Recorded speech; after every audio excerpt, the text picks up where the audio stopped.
All right. Welcome back, everyone, to our daily life for manifesting being the supreme authority with the law of assumption. We will continue on with the workshop script that we've been going through. If you're new here, make sure to check out the other ones so you can follow along. To everybody else, we are going to keep going. I'm going to press play and dive right into this one. And then after listening for a little bit, I'll break down how to apply this to any circumstance in your reality.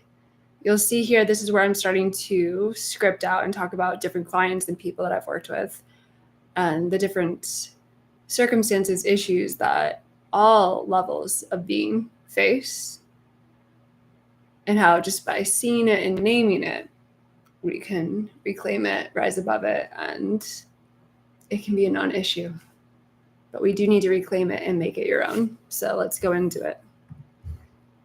The session begins with a question from one of the clients, a renowned actor who's been struggling with the aftermath of being raised by a narcissistic mother.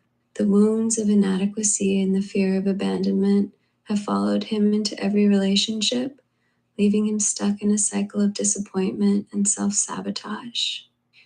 In our conversation, LC 2025, I can't shake it, he says, his voice heavy with the weight of past conditioning. Every time I get close to someone, I feel like I'm not enough, like they're going to leave me and I'll be left with nothing. How do I get out of this? How do I stop feeling like this? You look at him, your gaze steady and knowing. You revise, you say, your voice a smooth, commanding tone that cuts through the fog of his fear. You go back to the moment where that feeling first took hold and you rewrite it. You take that memory, that old toxic belief, and you strip it of its power. You see it for what it is, a lie, a story you've been telling yourself for far too long. And then you write a new story, one where you're enough, one where you're powerful, worthy, and deserving of unconditional love. He looks at you, a flicker of hope in his eyes. But how do I do that? How do I make myself believe it? You lean in, your voice dropping to a whisper, but still carrying that electric charge that makes the room buzz with energy. You feel it. You feel the new story as if it's already true. You assume the feeling of being loved, of being enough, until it becomes your reality. And every time that old feeling tries to creep back in, you don't fight it. You simply revise it again and again until there's nothing left of the old story. You become the new story. You live it, breathe it, command it into existence. Because you are the creator of your reality, and what you decide is true is true. Addressing tactics of narcissistic mothers, you turn your attention to the rest of the group, knowing that many of them have dealt with the same type of conditioning, the wounds left by narcissistic mothers who taught them that love is conditional, that they are only worthy if they meet certain expectations. Your mother, you say, your voice calm, but with an edge that makes them sit up and listen, taught you that love is something you have to earn, that it's given only when you behave a certain way, meet certain standards. But here's the truth. Her love was never real. It was never about you. It was about her need to control, to feel powerful. And you've carried that belief into your adult life, letting it dictate your relationships, your self-worth. But it ends now. In our conversation, LC 2025, 50, you see the pain in their eyes, the recognition of a truth they've been avoiding, but you don't let up. You're here to free them. And that means going deep. You revise that story. You continue your voice strong, unwavering. You go back to the moments where she made you feel small, where she made you feel like you weren't enough, and you rewrite them. You see yourself as the powerful, worthy, and loved being that you are. You take back your power and you decide that from now on, love is unconditional, love is abundant, and you're always enough. You feel it, you assume it, and you let it become your new reality. Because that's the truth. That's the only truth that matters. Okay. So whether you can relate to that type of relationship or not, it does not matter. If any part of you still doesn't, I mean, really, I guess you look at it more like if you are still doing anything out here in this outer world to confirm that you are enough, that you are loved, if you find yourself, whether it's manifesting money, an SP, happiness, whatever the situation is, if a part of you still feels like you have to go out there and get the outer validation, right? We know that that's always from a place of lack. There's nothing wrong with wanting that, but you are the only one that can give it to yourself. And the reason I focus so much on these core wounds and our upbringing and the conditioning is, again, that was really the only place in our life where unconsciously these ideas and belief systems were implanted without our consent, right? And so as we take the time to just lovingly look at, okay, where do I still feel like something's impossible? And whatever it is that I'm trying to manifest, what would that make me feel, right? What am I trying to validate? That I'm enough? That I'm finally safe to just be? That I can finally relax? I mean, usually in any manifestation, there's some type of relief we're looking for. And to me, the really good news is the reason it would bring relief is that's like our emotional indicator that the core of you at whatever age this was happening knew you were enough. And then we were kind of indoctrinated into believing we weren't. And so even though these lies, like I talked about yesterday, they are a house of cards, there's nothing true to them. If they are still persisting and we're still trying to do the thing out here to know that we're enough versus just knowing that you're enough at all times, no matter what, and whatever we're manifesting is just a natural extension of you, that's just all it is. Because there's nothing, you're never actually lacking, ever. And even when you have the SP, the money, the like all this stuff, right? It was just a different rearrangement of you because you are your entire reality. You are not just this body.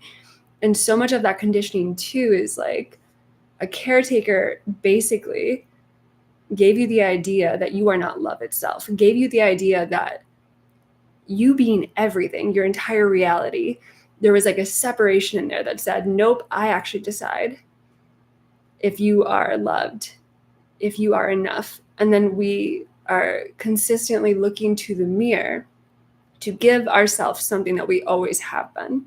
And this is where, as we do this, we are stripping the power from these illusions. They are illusions. They were never, ever true. They are lies. Okay. And we are revealing the truth to ourselves that I truly have always been enough. I've always been everything. And if I want to hear my mother tell me that I'm so loved and I'm adored, I can hear that right now. And whether that's reflected from them on the outside or whatever, it doesn't matter. I can hear it right now. I can fill that void in this moment because there never really was a void. It was just a rearrangement that held this idea of lack in it. So as we kind of go into the reclaiming of our authority, it's a reclaiming of what I've known all along, who I really am. I've always been love. I've always been the generator of love. I've been the generator of wealth. I've been the generator of health, happiness. I'm the generator of my reality, right? Ultimately, the authority that we are taking back is that there was ever a separate reality limiting you, conditioning you, telling you who you can and cannot be. And all the games out there you have to play. There are no games. You set the tone, you set the rules. All of it's an illusion. None of it's true. You're God of your reality. You are love itself. And the only thing we're ever doing with any of this is, again, the memories, because we also know that there technically is no past, there is no future. So these younger parts of you, it's just, they just hold a pattern, they hold an imprint that we are rearranging to come back to our original blueprint of authority. That I've always been enough. I've always been loved. Always been loved. And this person, I can command that they've always shown me that. And I can remind myself what it's like to have a universe that always actually responds to the truth of me that I am love. And whatever patterns are still playing out that show me that I could be neglected, that I have to earn love, that I have to work for it, that I have to, any game, I don't care. Anything that basically doesn't just say you are enough, you are perfect, you're loved as you are, that's an illusion, that's a lie. We're not doing that anymore. And so it's like the mother within ourselves has to come into total discernment and total certainty in your body that no longer allows you to put up with any reflections that come from that illusion. And so the moment you find yourself, when I have this, I'll be loved. When I look like this, I'll be loved. When I, whatever it is, right? If there's ever a 2-part process, it's like we can cut it right there and be like, I'm the source. There's no out there to appease. There's no someone else to get love from. They are a reflection of me. They are a reflection of my consciousness. If I'm not here, they're not here. There's no external reality. There are no hoops to jump through. If I decide I'm loved, and I decide everyone in my world now completely recognizes that and always shows me that, that is all I have to do, because it's my entire reality. Everyone in my reality is me. And this is where we do that, especially where you find yourself in the impulse of, oh, if I do this, if I, like, whatever the thing is, right? If I make more money, if I work harder, if I provide for their needs, like whatever your thing is. In those moments, if you can at least catch yourself and be like, no, they love me anyway, because I am love. And I dictate this. I decide this. I can hear them say they love me right now. So guess what reality is? That they love me right now. Well, what if? No, there is no what if. That's the thing with certainty. There is no what if. There's no other will. There's no other way. There's not one more thing I have to do. If I decide that I'm loved and I'm enough in this moment, no matter what the circumstances look like, I'm just loved because I am, because I'm the origin of everything. And I hear them say, yeah, they love me. And I'm like, yeah, see, I'm loved as I am. Guess what has to reflect? And you give this to yourself every time you find yourself in the pattern, in the automatic habit of doing to get something. There's nothing to get. You're not in a transactional universe. It's all just you. It's all your consciousness played out. There's no out there. There's no somebody else. Mom was just a reflection of a limitation, right? But as we see, that limitation doesn't even make sense anymore. It doesn't make sense, right? If you're the authority, if you are consciousness itself, like, there's no one to ask permission for. We can absolutely decree that everyone reflects to me how loved I am. But I know that they're coming from me as the source of love. And so there's no way to not be enough, because I'm everything, I'm everybody. There's nothing lacking in me. There's just patterns or imprints that I love myself enough that I'm going to take the time to revise it to the truth of who I really am, because I'm the only one that can do that for myself. And so this, to me, it's like, it's one thing to say that I'm enough. And then to me, that inner conversation, completing the cycle, is important. Of like, and this is how everyone shows me in every moment that I'm enough. And to me too, this is where you bring in the inner child or inner teenager. What would it be like if your parents always showed you that you were enough? Even if you didn't do the chores, even if you didn't, get the grades, or you didn't do what they wanted. What if you lived in a world where there were no external expectations? There were no obligations. I find a huge one that I'm unbreaking is, where was it, like, at least, like, implied, the societal obligation. You're only good enough if you look like this, if you get into this school, if you play, like, whatever the thing is, right? And then taking that back and being like, nope, I was good enough all along. And this is how everyone reflected that back to me. Everyone reflected back to me that I'm good enough, just like they do now. I could be doing the most mundane thing, but because I'm everything, everyone is always showing me how good enough I am, how incredible I am, just for being. I'm good enough just for being, because Just by being, I am the entire universe. I'm holding everything. It's all my consciousness. The sun's coming up. Yeah, that's part of me, right? The weather, the sky, the planet, whatever's going on, societal changes, how everyone's at, it's all you. You're always good enough. You're always perfect. You're always full. We're just rearranging things so it finally resonates back to you who you really are. And it's not based on conditions that a mirror never had the right to set in the first place. You set the tone. You decide what good enough is. And part of this unconditional love and unconditional acceptance that to me is actually true to form is in every moment I'm good enough. So you could just be like hanging out, listening to this video, and imagine everyone you've ever known or don't know celebrating you. Just celebrating you for just being. You wake up in the morning, everyone's like, yo, you are awake. You're amazing. You are awake. Because now that you're awake, we're all awake. Hey, this is all here for you. And things that, especially growing up, perhaps weren't considered extraordinary, but they were a peak for you, a highlight for you, something of interest to you. Imagine the entire world giving you the trophies, giving you the awards. Whatever your thing is that's a symbol for that, imagine being celebrated just for being you. And that's where we, again, strip down all these like ideas of what talent was, what good enough was, what represented a high caliber person. You are the highest caliber person. You are the person. This is your world. So like whatever you eat tonight or how you like go about the rest of your evening or day, whatever it is, right? That is the top tier way to do it. That is the standard. And imagine your people celebrating you for that, your world paying attention to you and celebrating that. A big one too, right? When there are so many conditions in how we are brought up is there will be these, like kind of like insidious ideas, assumptions that we're only seen if I do this and this and this. My needs are only met if I do this.